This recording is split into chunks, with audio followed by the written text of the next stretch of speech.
You're listening to Oppositional Forces. Bad guys for good reasons. All right, ladies and gentlemen, welcome to Oppositional Forces. I am your host, Scotty Don't. With me tonight is the slightly inebriated Mr. Frost. Mr. Frost, say hello.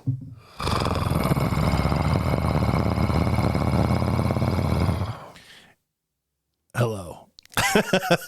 Understand, it is the Marine Corps birthday. It is the United States Marine Corps birthday. Happy birthday to you. Semper Fidelis. Yut, and all that good stuff. Yaz for all my trackers out there. So today's episode is going to be a little different. We had some rescheduling for Austin. So for those of you that were following the Austin trip, be advised, Semper Gumby, we are working on a rescheduled date for that. So here in the next couple of weeks, I'll push that information as quickly as I can. Follow us on Facebook is probably where you're going to see that first. Probably. And I'll change the dates on the website as well. And that's badguyforhire.com, which is also where you can find our Patreon subscribe button. And this beautiful podcast that we are giving to you. I'm trying to be appropriate. Maybe this alcohol has soaked in my liver a little too quickly. You're trying to like engage the cringe button as quickly as you can. Right. It's one of those thirst trap mindsets. So, like we said, today is the Marine Corps birthday. Tomorrow is Veterans Day. So I wanted to at least take the first couple of moments here while we start what essentially is going to be like a sidestep episode where we're not quite teaching anything. We're not doing anything really specific. This is more of like Mr. Frost's and my time to, shoot the shit and hang out and have a drink or two or five and just talk about, some of the things that have been floating around in the ether, maybe, things that are going on right now.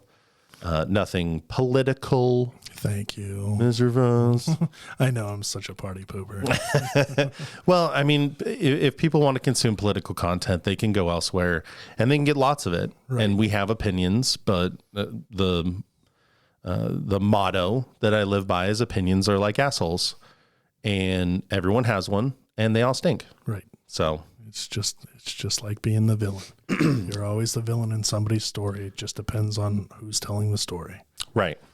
So we were shooting it back and forth just before we started recording, and I think we want to label these episodes something that you can see specifically and be able to pluck out, oh, hey, I've got something going on, and, I want to play this episode in the background while I'm doing it. So this is the smoke pit. Yes, the smoke pit. The smoke pit. I love that. I love that idea. Why do we call it the smoke pit, Mr. Frost? Well, because in the Marine Corps. Were you in the Marine Corps? Yes, I was in the Marine Corps. It's like being a firefighter. How do you know if a firefighter's at a party? He'll fucking tell you. Anyways, so same with Marines. If we don't tell you we're Marines within the first 10 minutes, you probably were some kind of weird pogue or you got kicked out or something. Right. Smoke pit is like the place. It's the place to take a break. Even most guys that didn't smoke when they were in the Marine Corps started smoking because you got far more breaks to go smoke. Right. That's honestly, that's how it happened for me. I'd see, guys trickle off here and there, and I'm sitting there, busting rust or cleaning a weapon or, working on my radios or whatever the case may be. And, where are these guys going? Oh, they're going to the smoke pit. Oh, well, why can't? Well, do you smoke? No, not. No, my recruiter told me to say no. No, boot. Never, ever. Boot. And, so after a while you figure it out like, oh, well, if I want 10 minutes to myself to take a breather. I better go hang out with everybody else who's off polluting their lungs. And eventually, it either becomes, known to your command, like, oh, you're just gaffing off in the smoke pit with everybody. So you pick up the habit like everybody else so that you have I'm addicted. I'm addicted. Right. So. And it's legitimate then because they know that once a Marine is addicted to that nicotine, taking it away from them makes them very, very dangerous. Very dangerous. Right. And then send them out on a 12-hour patrol. Right. Pat them down before they go, Right. making sure they don't have any dip or cigarettes. Right. And by like hour 8, it's like murder time. Yeah. That's how friendly fire happens with shitty lieutenants. I mean, that never happened. But blue on blue does happen from lack of nicotine. I'm just saying. No, not from experience. Cannot confirm. I won't deny it either. Everybody from CID that's listening, I have nothing to share with you. Hey, literally. You know what? Wall to walls. People call them wall to walls. We talked about just going out in the smoke pit and dropping rank. That was how we back in the day. Like Jocko says. We called that going to the tree line. Yeah, we would just go to the smoke pit. Yeah. Smoke a bunch of cigarettes, talk a bunch of shit, unless somebody was serious, and then we'd actually throw fists. And it was usually like gunnies and stuff like that were like, oh, we're going to throw fists. Well. Yeah. Yeah, that's why we went to the tree line, because in North Carolina, there was always a tree line, right. Within eye shot, and you could just walk back there, and then you were basically invisible. Right. So you just drop your blouses and have at it for 5 minutes or whatever, and show back up, after your quote unquote break right. with a fat lip and dirt all over you. Yeah, I'm trying to. Like, I'm going to go wash up. Yeah. So, the smoke pit, I think this would be a great opportunity, to sit down and just, let it all hang out and not get too worked up about stuff. Cause, I have a tendency to do that. And if you've been listening to, all the early episodes, you'll notice that, we can get into it pretty quick. And then we're, shooting from the hip with a bunch of different information, trailing off into different rabbit holes. And so here is probably, the best place where we can explore, right, the bullshit. And I think that this is a great episode, maybe every 3 or 4 episodes that we do this, just for the simple fact of people have questions. If they want to post questions to, podcasts or even to the website or something of, hey, I didn't understand this or something like that. Maybe we can be a little more direct with a few answers or create some feedback. Right. Or even, if when we start getting our guests in here and really kind of getting, the instructors, these awesome instructors that we know, hey, where's this at? What's this? What is this? Can you tell me what the website is again? That type of thing. Mm-hmm. I mean, you can always email us. But, if you want us, you have a little simple subject that we could talk about, or, I'm sure we'll start with some of these, having some stories and things like that are pretty PG, I guess. No, we'll say hard R rated. It will not be family friendly. Well, I mean, just to preface, as we start diving in here, obviously, it's a little more adult, than most shows. It's labeled wherever I could label it. So as you're streaming this, there should be a little E next to it that says it's an explicit show. We do, use profanity. That is the Marine Corps way. I don't think I can really have a full-on conversation for longer than 20 minutes without swearing. I know people have listened to the show. Yeah, I know. Your wife included. Yeah. No, you guys are going to have this, and you can't say this, and you can't talk. Well, this is me. I'm sorry. This is me. You get me on the range, and if I haven't used the word fuck 10 times explaining the magazine and the magazine holster with that, I'm clearly not on my game. Well, ultimately,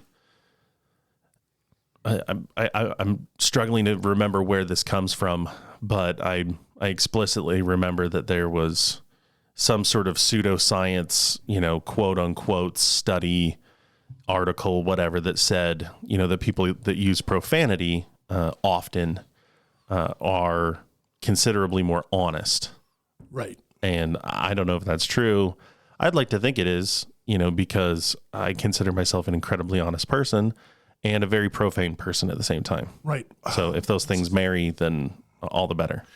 I can't remember his freaking name now, but he's a multimillionaire. His deal is he wants to buy the New York Jets. What's his name? He does a lot. Oh, Gary Vee. Yeah, Gary Vee.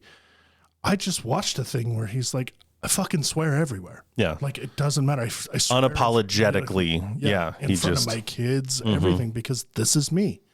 This is who I am. And I can relate with that so much because, the type of people that we relate with, how we, even the professional side of things, amongst each other, we're constantly, the word, many words can describe, many expletives, let's put it that way, can describe certain things that could almost be a code. You know what I mean? And we all understand that one language. Right. And oftentimes, because we speak in profanity, you can get a lot done in pretty short order, letting someone know your level of seriousness by the profanity that I'm using. Or even just the tone of the profanity. Exactly. Yeah. If it changes dramatically on you, either laugh or run. Right. It's like, oh, we were joking about this earlier when we were eating dinner, with, don't brain fart too hard. I'm not trying to drop names. Right. My sister. Yeah. Okay. Your sister. Yeah. So we were joking about the fact that, I say I will stab you. Mm-hmm. Like, you can tell the tone of how I feel about the situation by my tone of, I will fucking stab you. Right. And if it's, oh, he's annoyed and I need to feed him, or he's just talking shit. Right. Yeah. It's like cavemen and grunts, just, like, oh, okay. Hold on, man. Let me get you a sandwich. Yeah. And that's me. I mean, I'm a knuckle dragger, man. I'm not afraid to admit that. I'm not saying I'm a stupid man. I am just saying that, I'm primal, man. I like that. Yeah. I like being that way. I know there's a time and place, but I look like a Neanderthal anyways with this beard and my second beard coming out of my shirt from my chest and all of that stuff. Yeah. Yeah, there's something to it all as well. I don't take umbrage with people that are class A professional, but especially in our industry, the myriad of offshoots to our industry. Right. If there is somebody who is very obviously going out of their way to speak particularly eloquently and flower everything up and, put a dress on it, stamp it with something, extra sweet, it doesn't sit quite right. I feel like it's Disingenuous. Yeah. Just seriously, like almost like I'm better than you. That kind of mentality. Because I mean, we know some very elegant looking women in our industry, that are part of the alumni with us, that are, I mean, as far as women, they're knockout gorgeous women and very, very professional, very, very, on their game. And you get them. Are you talking about Darren? Yes. Shout out to my stepbrother, Darren. Also a Marine, hoorah. And that is one man that I would switch teams for. I'm just saying. Anyways, yeah, I mean, but they get a few drinks and, you know, they talk just like the rest of us. And I think that going back with the women, you know, it's one of those things when somebody tries to put their best foot forward, but you're kind of singling yourself out because, like you said, dressing it up and, you know, stamping it and putting, you know, a dress on it and spraying it with perfume doesn't change. Right. Yeah. You know, and there's something comforting to me about somebody who says it like it is, so that you don't have to worry that they are concealing something from you. Like that I'm not getting, you know, all this flower petal and potpourri so that they can conceal whatever turd, you know, is sitting out in the open. Right. So I would much rather somebody say, you know, a bag full of expletives in their explanation of what we're doing, why we're doing it, you know, what I did wrong, what I can do better, what I did right. Right. Than, you know, dress it up, dance around it, and then have me wondering, like, oh, man, what are they leaving out? Right. What's there? What haven't I picked up that they're trying to say? I mean, there's a movie quote of, it's an older movie. I'm really going to date myself. I know you're, well, you're old, so yeah, I know you're not a big country fan, but, yeah. George Strait has a movie called Pure Country, and he's sitting at but that's George Strait. That's okay. That's old country. Okay. But he's sitting at the breakfast table, and the old man's sitting there, and he says, you know, the little white speck on the top of chicken shit, it's still chicken shit. Doesn't matter how you dress it up or how you look at it. It's still chicken shit. And for me, in my life, I have always kind of gone back to that of, like, you know, polishing a turd almost. Right. Like it's kind of a strange take home from George Strait, but right. Thank you, George. We appreciate all of your contributions to science and the arts. Right. But I mean, just making it very simple of, like, you know, a pile of chicken shit's a pile of chicken shit. Sure. Doesn't matter how you dress it up. Yeah. No, I feel you. And, you know, I think the beautiful part about us doing this today, with Veterans Day coming in tomorrow, I'm going to drop this episode, hopefully sometime early in the morning so that it can make its rounds while it's still relevant. You know, there's a lot of really, really good people out there that I've had the privilege to know, to love and care about, that, you know, circle the globe on a daily basis doing things sometimes I have a hard time wrapping my own brain around. And I know a lot of cool guys and gals. Right. And, you know, I'm always the first one to tell you I was not one of those cool guys or gals. Right. But the fact that there are people literally everywhere, speaking every language, operating on nearly every continent, you know, that are out there doing it now, that have done it before. It's a humbling experience to me, you know, when I'm walking into, you know, Chili's to go get my free appetizer or whatever it is on Veterans Day, and, you know, feeling kind of a sense of inadequacy at the same time, you know, while somebody's patting me on the back and thanking me for my service. And, you know, I, especially when we were still in Iraq and Afghanistan, you know, I got out in 2012. And so, you know, we were, you know, still fairly well boots on the ground in both places, even though Iraq had, you know, pretty much closed up shop. There are still people out doing it, walking the walk, you know, while I'm cashing in on all the nice little privileges as I grow my beard out and, you know, get fat and nasty. And so, I mean, raising a glass here, cheers to all of the service members.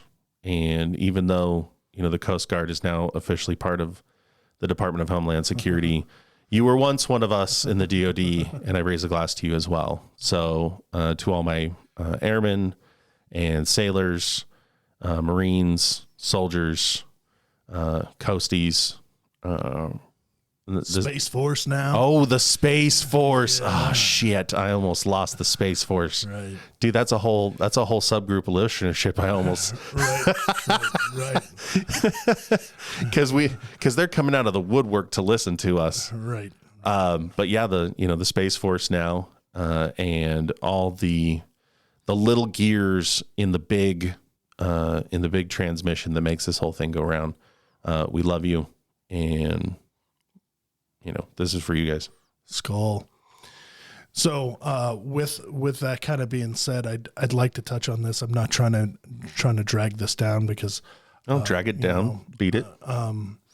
It's not dragging it down and beating a dead horse, but I'd really, to my fellow veterans, I'm going to tell you this from the bottom of my heart. You're struggling, reach out to your brothers. We're one big family. I don't care what branch of service you are. Reach out, have that ability. Don't be too proud to get the help that you need. There's a lot of organizations out there that are willing to help you and do the things that you need to do to get the help that you need, whether it be mental, physical, things like that. Sure, it takes maybe a little time and some hoops to jump through, but it's well worth it. Right. You are never alone. Never think that you're burdening anybody or, putting somebody out, because we're one big family, Yeah. And part of that big family, I don't mean to cut you off, but the first responders as well. Right. Oh, half of our industry, is populated by prior law enforcement, fire, EMT, nurses, doctors. Right. Those guys see, some of us saw some really heavy stuff in the military, but those guys see some heavy stuff every day. Right. Like day in, day out, 20 years of doing that. That's heavy, man. Yeah. And I really, hey, reach out. I don't have all the answers. I interact with a lot of veterans. Some of you who listen know, I'm always there. If I'm available, I'm an ear. Mm-hmm. But I can't fix your problem. But I've checked myself into a hospital. You know what I mean? It's one of those things like, here's a vulnerability minute for me. But, I was at that point where it was just like, oh, either I'm going to drive myself off the embankment into a canyon, or I'm going to crash into a wall going 110, or maybe I'm going to start a gun. Like, that's where my mind was. And I finally had somebody really reach out and be like, man, you're all right. Like, it's all right to not be okay. Right. And being able to kind of take that step, even though it's scary. And surprisingly, since I've been out since 2004, mental health has come a million miles compared to how it was. Right. And not to say that it doesn't have probably a million more to go. Right. When I got out, one of the hardest things for me was adjusting to that loss of an identity. Right. At 18 years old, they put a Marine Corps emblem in your hand and they call you Marine, and that is what you are. You have a purpose. Who you are. Right. And it's how you identify yourself. It's what you are, what you eat, what you breathe, what you drink. And shit, during my time in boot camp, we had a Marine Corps birthday and Thanksgiving, and tying all of that off, with a bow, graduating mid-December. I couldn't help but feel totally sucked in to that family. That shit, we're a cult. Everybody knows we are. Right, They've seen us. They met us. Right. We crayons. And then, imagine leaving your cult and all of a sudden it's you. It's on you. Right. And you're kind of struggling to self-identify as anything but. And I pat myself on the back all the time. Like, I made it 15 minutes. I made it 20 minutes before I, introduced the Marine Corps part of my personality to someone Right. that I'm meeting for the first time. You know, and honestly, in the security industry, in executive protection and physical security of all different sorts, we have a lot of us running around. And so it's easier for me, you know, surrounding myself with veterans and the men and women of law enforcement and things like that get us and that we can relate to, and like, hey, you had a different experience, but it's similar enough that you know where I'm coming from. Right. But when I got out, you know, I jumped right back to Southern Utah, and I had no one really. Yeah. I could only imagine, especially down here. What's that? 2000, you said 2012? I mean, Yeah. It's far more than 8 years ago. But anyway. Math. Is math getting hard for the Marine with alcohol in his system? Yes, it is. Yes, it is. Yeah. So, you know, it was one of those things where I ended up making the call, and I called the VA and tried to get, you know, someone to talk to, and they didn't have anybody in this area. The nearest person that I could meet with in person was 4.5 hours away, and the appointments were like 5 months out. Right. It's like, okay, I need help right now. Right. They told me to call back in 3 months. Right. You know, so that they said to call back in a month and a half so that I could get on the schedule for 3 months out from that point. Because they were playing this like dance where you were only allowed to book appointments, you know, 3 months out. And so they were just pushing people off and saying, we can't schedule you, call back. Right. So that it looked like they were always, you know, scheduling somebody within 3 months of their call. Right. So, yeah. And I get this call. It was like a follow-up, and it was more than a month and a half or 2 months later, something like that. And it was like, hey, you know, I'm so-and-so from, you know, the mental health section of the VA. Just wanted to call and check in, and how are things going? And do you still need an appointment? And I could tell that this wasn't like the direct line, you know, to a legitimate, you know, practitioner of mental health medicine. Right. It was just somebody they hired to call. Well, and he was doing his best to like, it kind of like let me know that he was like there for me. So I'm assuming he was some sort of like low affiliate therapist or something that Probably a student because it's the university. Yeah, the University of Utah, you know, cross decks with the VA. Right. And so, you know, he did his best to let me know that they were there. And I was like, yeah, no, I'm I'm spiraling out of control, you know, with a full-blown identity crisis, while at, you know, what was I, 25, 26 years old, you know, trying to go back to school. And I'm surrounded by a bunch of 18, 19-year-olds that are convinced that, you know, Marxism and communism, socialism, you know, were the recipe of the day, and that they were all going to succeed in overthrowing the federal government with their wonderful flowery ideas. God help them.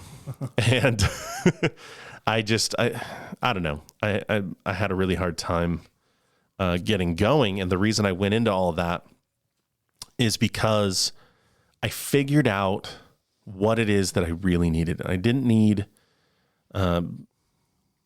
some, you know, pat on the back and you're going to be okay. I just needed my brothers and sisters. And so I started surrounding myself. Now, granted, I still needed professional help, but You still need professional help. I still receive professional help on occasion. I needed somebody that was close enough that I could say, hey, like, dude, do you have an hour? Like, can we go somewhere and grab a sandwich Right. or something, you know? And thankfully, you know, I just started encircling myself with those people the ones that were willing. I have brothers from high school that also joined the Marine Corps and other services, and they were always somebody that I could call and talk to. There were people you meet along the way, and you can just tell that they're on your same wavelength, and you're like, hey, so like, what's your background? Like, oh yeah, I was, look at you and I. Yeah. I mean, that's kind of how that works. Oh, sure. Yeah. We were literally in the smoke pit and, just, flowing like we do. Right. And, that's how I knew, that you were a good guy. And then all of a sudden our stories started to line up with, that sort of, matching, experience of right being in the service. And I think that what's really cool about Scotty Don't is that Here comes the lie. There's nothing cool about Scotty Don't listen to him. no, he's a collector of us wayward kids. I mean, he really is. He has really kind of taken that role really well of like, hey, he can make you feel included. He can, he is honestly there when he says, hey, I'm here for you. Like, that's a legitimate statement. It's not, in passing of like, hey, let's do lunch sometime, knowing that, in a passing friend of like, I haven't talked to you in 2 years. Like, that's whatever. You know what I mean? Right. But when Scotty Don't says, let's do lunch, 20 minutes later, he's probably on the phone with you like, hey, so this is what we're going to do. I'm going to come pick you up. I'm making the roast beef right now. Yeah. Like this is happening. It's not. And a lot of times you don't have a choice to say no. Well, you take that option off the table because when somebody finally decides, you included, to Right. pick up a phone, it means that it's go time. Right. And I don't, because I've had this before, and I'm not trying to poo poo on anybody, but I've legitimately gotten on the phone before, reaching out to someone or pulled someone aside and said like, hey, I am not feeling it today. It's one of those, Right. like, do you mind being a shoulder for a minute? And then getting like the him and the haw and, oh man, like, you'll be all right. I've got some shopping I've got to get done. So Right. just let me know if you need anything. And that's a rough thing. I mean, and that's the one thing that I'm a single man. And even when I was in a relationship, a pretty steady relationship, and some of the past, like a past girlfriend that I've had down here, like I'll get rid of the word like, because I've been drinking anyways. There is that camaraderie. And I tell everybody that I'm in a relationship with or anything like that, like, there's two people in this world. If they call me, I don't care what we're doing. I don't care where we're at. I will drop everything and find a way to get to them if they need me. General James Mattis, Yeah. And Chesty Puller. wherever you are, Chesty, we love you. Right. No, honestly, it's Scotty Don't and Mr. Valentine. Like, it is one of those, it's an unwritten law. In my mind, it is also one of those things that, everybody knows. Mr. Valentine calls me in the middle of the night. Hey, I'm not doing well. Hey, I need you to come bail me out of jail. Cool. I'm on my way. I'm not going to question. I'm not going to, what did you do, dumbass? I'm en route.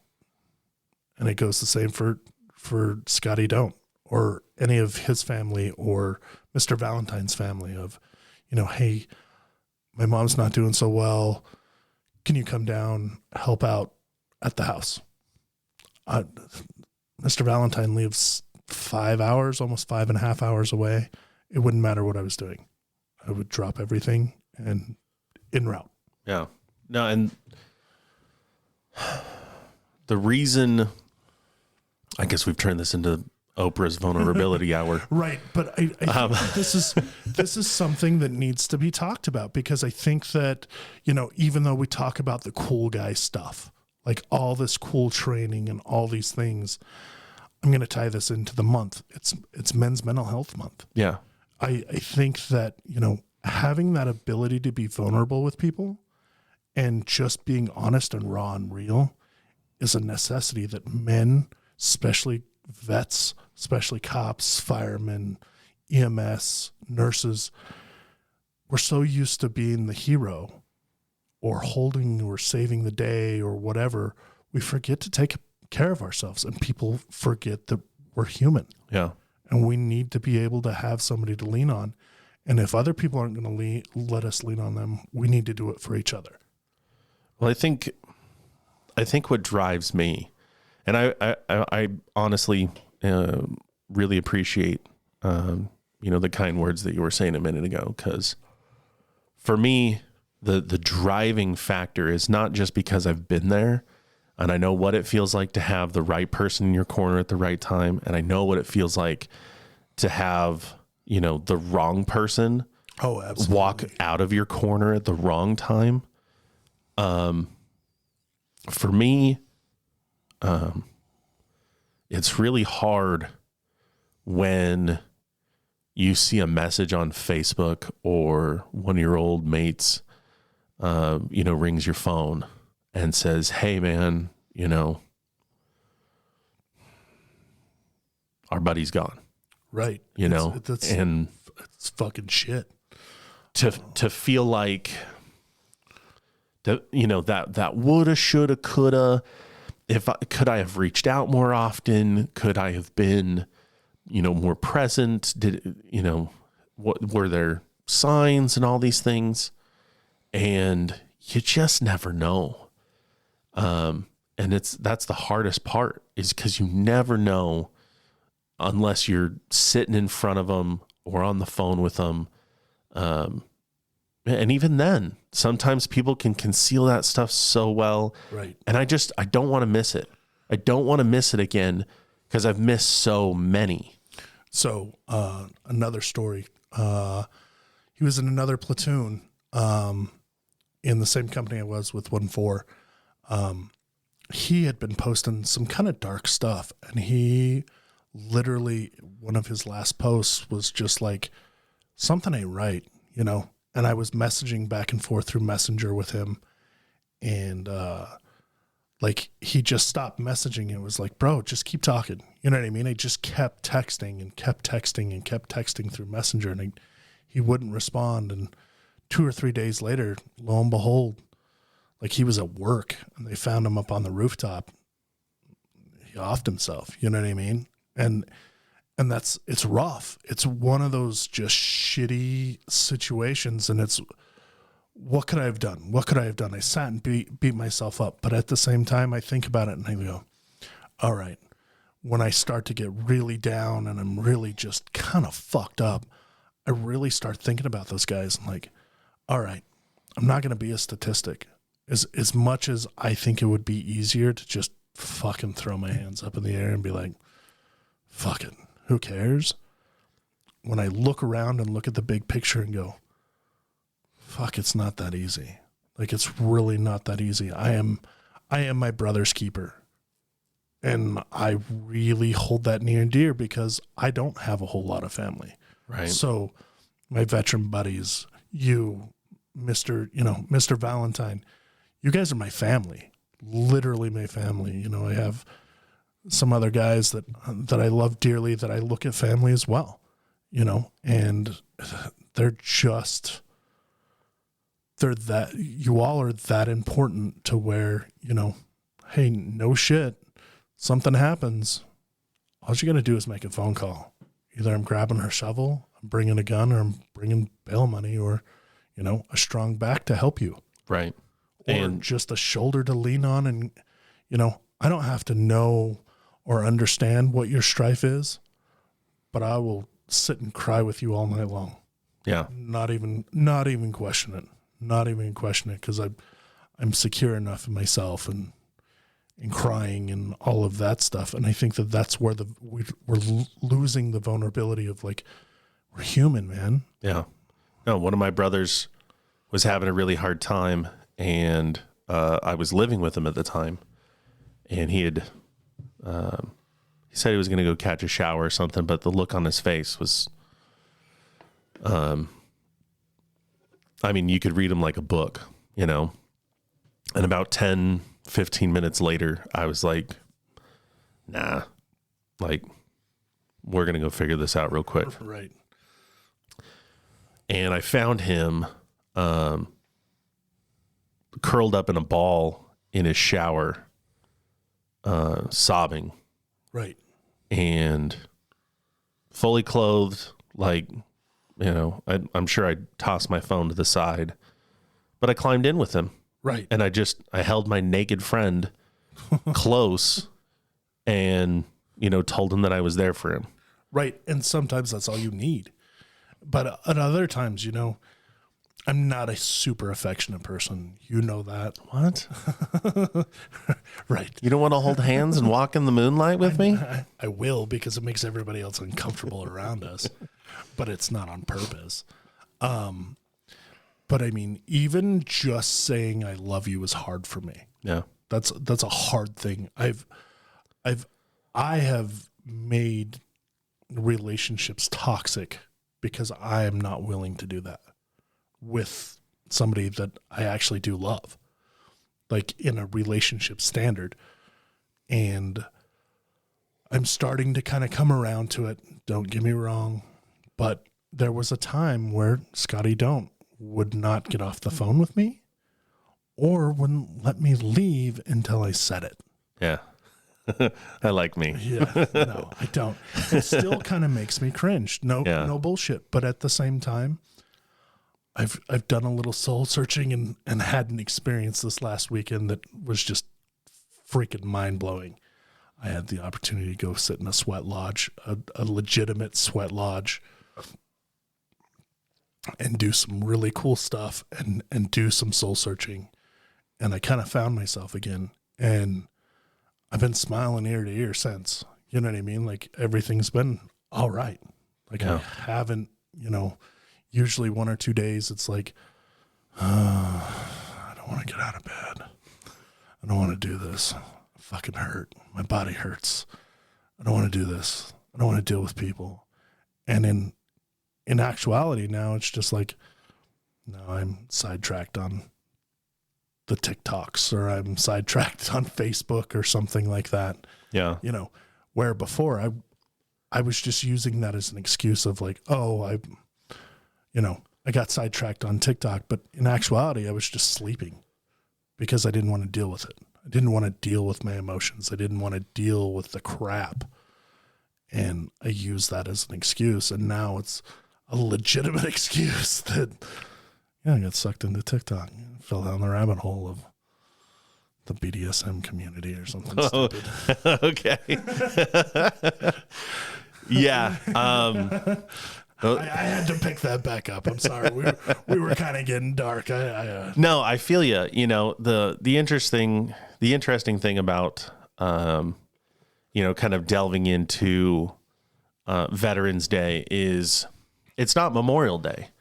And so I like taking the opportunity to talk to the people that I love, which is a great deal, you know, of people, and let them know, hey, it's Veterans Day. It's not Memorial Day. Right. I want to celebrate you today.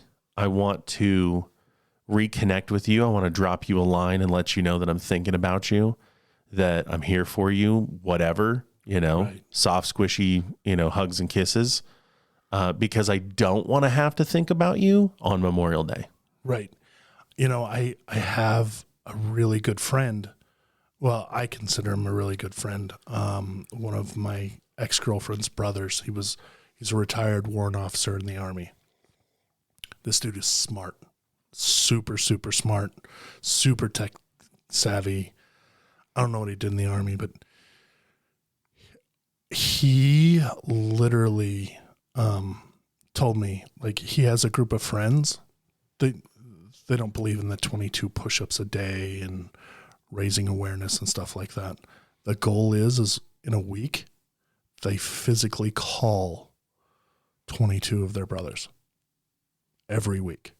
That sounds a lot more effective. Right. Reaching out and saying, hey, how are you doing? Like, no bullshit. How are you doing? Right.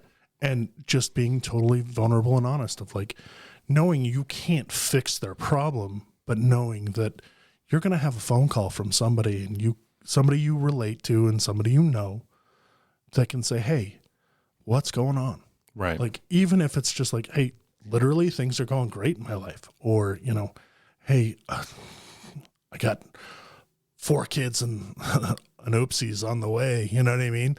Like, I got that stress of like, the oopsie. no, man, we were not planning for 5 kids, you know what I mean? Type of thing. Yeah. You're really bugging me moving that microphone around. Just trying to get in front of your face. It's because I'm moving.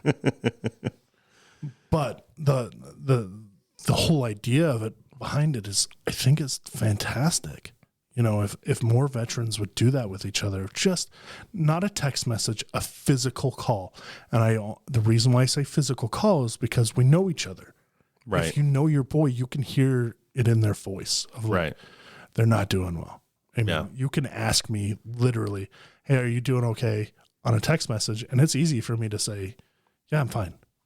No big deal. Mm-hmm. If I'm in a shitty place, Oh, I can hear it right away. you can hear it. I can hear it when you right away. pick up the phone. Right. You can, it's like, oh God, I can feel it. Yeah. No, I've got a brother of mine. He's a good mate in Australia, and he has an app called Red 6. Now, I have tried to get some traction here in the US because the app works no matter where you go. Just because, he's been doing all the pressers and making the circuit in Australia to try to get that app, known and used. It's a veteran app that allows you every day to check in with like kind of like a 3-tier or a 3-color indicator. And so you've got a green thumbs up, you've got like a yellow kind of like, I'm not totally feeling today symbol, and then like a big red thumbs down. And because of the way that the app is designed, it's both proximity and like, who's got a big green up and who's got a big red down. You hit that red down, the thumbs down, it sends an alert to everybody in kind of like your network and in your area, and who's ever closest and, whoever is connected with you can call you, can come to you, and knows, look, you're having a bad day. Like, and people have bad days. Right. It doesn't have to be the day that I'm thinking about tasting the muzzle of my Glock. Right. It can just be a really bad day, and it's okay to hit that thumbs down, because if I hit the green thumbs up and said, hey, I'm good today, like I'm feeling it, and I see somebody hit that red thumbs down, I'm going to make time, and I'm going to go share some of, my positive energy with him. And it goes, or her, goes 10,000 miles. And I think that's a huge thing amongst veterans. It's even, I had the opportunity last night. I'm not trying to pat myself on the back or anything like this. I'm not even going to go into great detail, but I had a friend reach out to me and say, hey, I have a friend not doing so well. He's a veteran. He doesn't have anybody to relate to. I know you're a veteran. You don't know him. Will you just go kind of check on him? I know he's been drinking tonight. He's by himself. And I literally just went and poked my head in, and he's like sitting upright in his recliner, head tilted back because he's passed out, just trashed. He's completely content. He doesn't look like he's hurt himself or trashed his house or anything like that. And I just was like, hey, are you all right? Like, I have a new friend now. Like, literally have a new friend because I just took 10 minutes out of my day to go and check on a fellow brother that I didn't know I had, but now I have. And I think that's where that's so important, to be able to share that vibe of like, hey, I'm in a good mood. I'm in a good space. Let me share that vibe so you can get high off my vibe too. So we can share that, you know, that vibe. I used to say it a lot of like, be so dope that everybody wants to get high off your vibe. Yeah, I'd smoke some of that. Right. When you came back from your sweat, if you would have told me that like some of that happy toxin was sweating out of your pores, like one of those frogs or toads that you trip on if you lick them, I'd have licked you. Right. Like, I wanted what you had. Right. You were so pumped, and it was a really, really good feeling, you know, because we don't always have, you know, our amazing best day. Right. And especially you don't always get to see somebody else's amazing best day. Right. And to be able to see you having an amazing best day was super awesome. Right. And it was really comforting, you know, knowing that you were in a good place, you know, because before you weren't totally feeling it. Right. No, no, that's 100% the truth of like, literally I was in that place of like, I'd rather sleep all day. right. I don't want to meet the day. My body hurts from, I don't know if I was actually to the point where like, I don't know if my body hurts because I've been laying in this stupid fucking bed for 16 hours a day, or I'm legitimately just hurting because normally my body hurts. Right. Yeah. So, I mean, I don't know, moral of the story. As soon as everybody, you know, hits midnight on the 10th and the Marines stop, you know, spooning each other over the Marine Corps birthday, although there's still plenty of festivities to have because the weekend is approaching. Right. So if you see the Marine Corps balls are still happening, there is a ball happening somewhere near you, go find it. It's impossible to crash if you know how to hold your tongue just long enough for us to get through like the birthday messages and like whatever little you know, skit or show or you know, whatever's been monologue that has been prepared. Yeah. You know, and usually there's like a guest of honor speech and stuff. If you can wait long enough for that, for the booze to start flowing and the cake to get cut, like go love on, you know, some Marines and go have a good time. They will treat you right. They don't care, you know, what background, you know, you come from. Buy them a drink and they're your best friend. Right. And with Veterans Day tomorrow,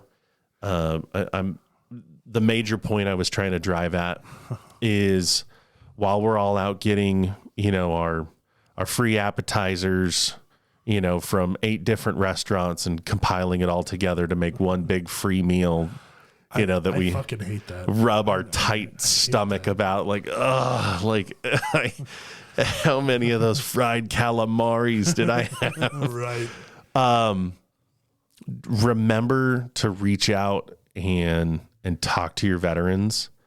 It's less about thank you for your service and more about like, thank you for being in my life. Right. I want to know that I'm making an impact in someone's life today. Not nearly as much as, you know, thank you for the fire watch that you pulled for 7 years. Right. You know, and that's not a dig. That's really not a dig at anybody who didn't, you know, get that combat action ribbon that everybody thinks that they're so cool having. You know, yeah, I did a lot of cool stuff. I got a couple of them. Who cares? Right. Because we all fight the same fight. We all prepare for the same fight. I don't care. You're still my brother. You're still my sister. It does not matter to me what you did, even though I like to talk a lot of shit about being a pogue and not being a pogue. But, you know, I saw both worlds. I mean, I had an MOS that technically I was a Pogue, and I had an MOS that I was a grunt. So, I mean, I saw both sides of that world essentially, and I know how worked up I get when somebody calls me, "Oh, you were a Pogue too," because it's annoying, even though I was doing combat arms stuff. Anyways, moral of the story is, you know, veterans, remember, nobody fucking owes us anything. Mm-mm. This was a choice for us. Yeah. We chose to do this. And, you know, there's a lot of shitty things that we didn't know what we were getting into when we got into it, and now we have to deal with. I'll agree to that. That's a shitty part of it, but we still chose to do this. Nobody fucking owes you shit. So don't walk around acting like somebody owes you something because it's Veterans Day. Well, they owe me fried calamari because it's listed on the website. But yeah, they owe you the fried calamari because that's misrepresentation or something, or false advertising, whatever. But stop having the mentality that somebody owes you something because you're a veteran. Right. We, I don't know, personal opinion here. We should continue to be the humble professionals that we were from day one. Like, I was an arrogant son of a bitch the whole time I was in the Marine Corps. Oh, I'm sure, you know, with your tan belt of justice and my tan belt. Let me tell you something about that whole I struck the chord. I actually got a red tab, thank you very much, and black. Oh. However, it's only because McMap came out when I was getting out of the Marine Corps. Like, I was still 1 back, 2 back with the boxing stuff. Yeah. Like, it was pretty new. I mean, it was when we were doing McMap, like, it was just a reason to beat each other up. Right. That's where we were. It wasn't even anything to do with promotion or anything like that. It was still that new. I was going through some of my my paperwork the other day. I was looking for something else, and I found the certificates, like the class rosters that were signed and stamped, right, from McMap. I have legitimately done the brown belt course three. He's like drawing it out 3 times. 3 times. Right. I wanted to use that button. I was searching for it. 3 times.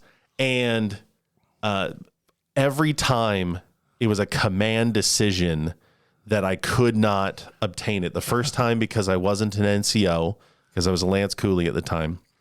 The second time was because I wasn't a sergeant, and they didn't want, you know, just, you know, some lowly corporal running around and showing up the other sergeants right, and staff NCOs. And the third time I did it, it's because that particular command only wanted staff NCOs and above to have brown belt. Because at that point, like even 2010, you know, when I think the last class, I think it was 2010 or maybe early 2011. There were still plenty of staff NCOs and officers running around that had maybe gray belts. Like, right, you know, they had maybe done the bare minimum and they were just dragging their feet because they didn't care. You know, they were 15, 17 years in already, and they're like, I'm not doing this. Right, this is stupid. And the CO and the sergeant major are like, yeah, well, you know, we can't make these guys look bad and have you running around in a brown belt. Like, right. Why? They don't care. I do most of their work anyways. Yeah. The Marine Corps martial art program was, you know, one of my little joys in the Marine Corps, you know, because you get to have a corpsman standing by while you're beating the snot out of somebody else. Right.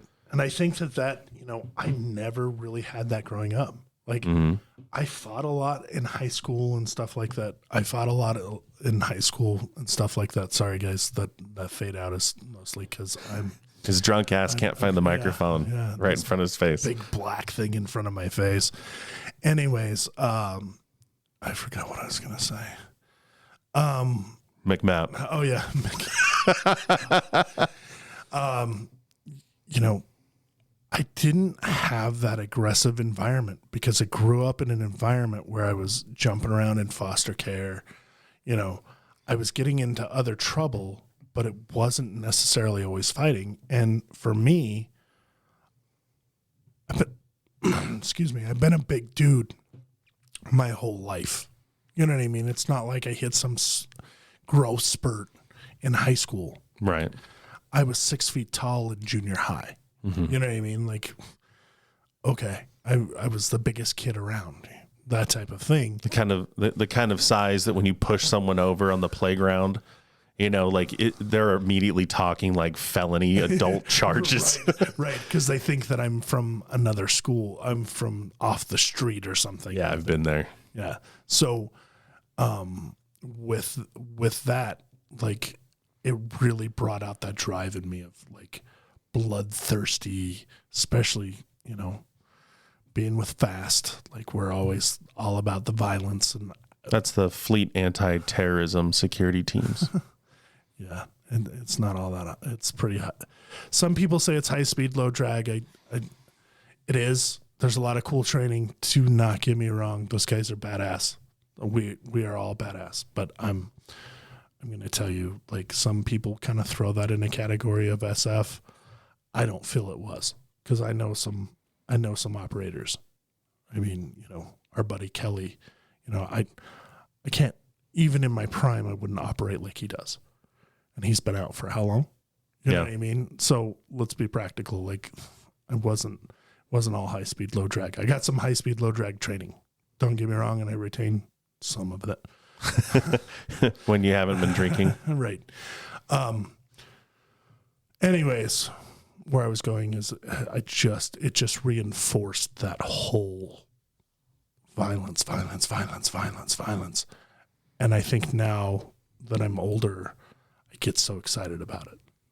If you've taken a class with me, you know how bloodthirsty I get.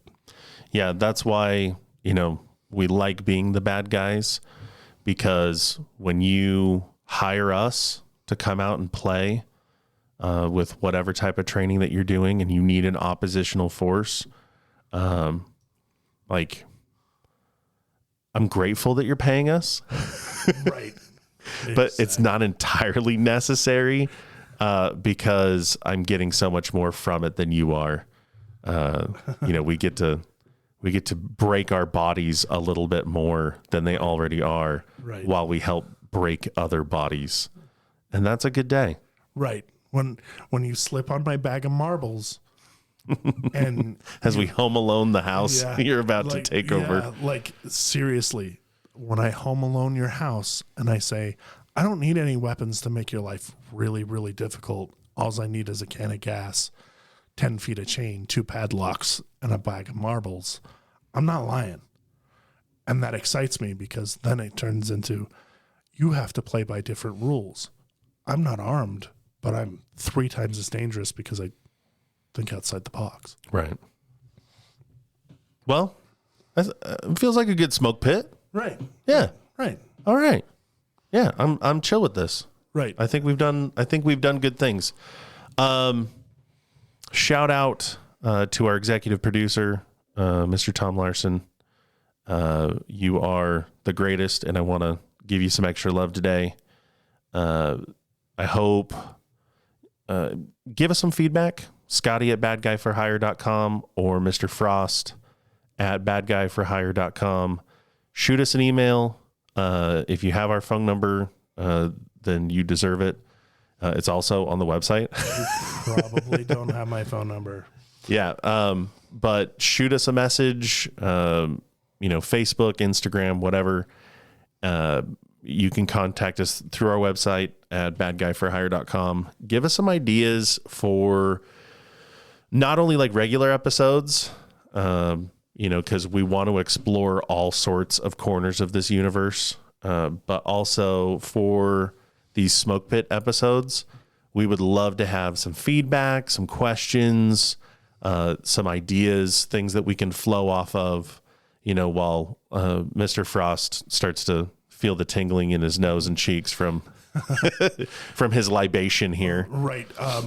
Another thing is if you know somebody or if you're an instructor, please reach out to us and you want to promote yourself. Oh yeah. You want to promote a book or a course or whatever, like reach out so that maybe we can see what we can do. Cause you don't have to be in studio with us. Right. Yeah. Studio being the Rage Room. I love that it's called the Rage Room. Right. You know, cause it's very fitting. And I think we'll just keep that like moving forward when we build out the actual studio, we'll just continue to call it the Rage Room. But yeah, so, all right, let's blow the door and get the hell out of here. Yep.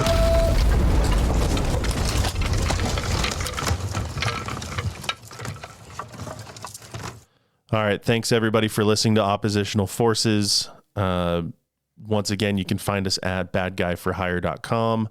Our Patreon is on there. It's patreon.com/oppositional forces. You can also stream the show directly from the website now. And if you decide to be a Patreon subscriber, we've got a bunch of stuff in the works right now. Hopefully we will, have those things ready to debut and announce to you shortly. But we want to give you some extra special things for supporting us. The money that you throw in there, it's not just buying Mr. Frost and I booze, so that we can, because it's not. But it puts gas in the tank so we can go do interviews. It puts, our heads in beds, so that we can travel and make this thing like super cool. And thanks to our executive producer, Tom Larson, we have the appropriate equipment that we can take on the road and do this wherever we want to be and wherever we are. So thanks again, everybody, for listening. Happy Marine Corps birthday, Semper Fidelis. Happy Veterans Day to all of our wonderful veterans. And you guys stay frosty. Thank you for listening to Oppositional Forces, Wage War, and Stack Bodies.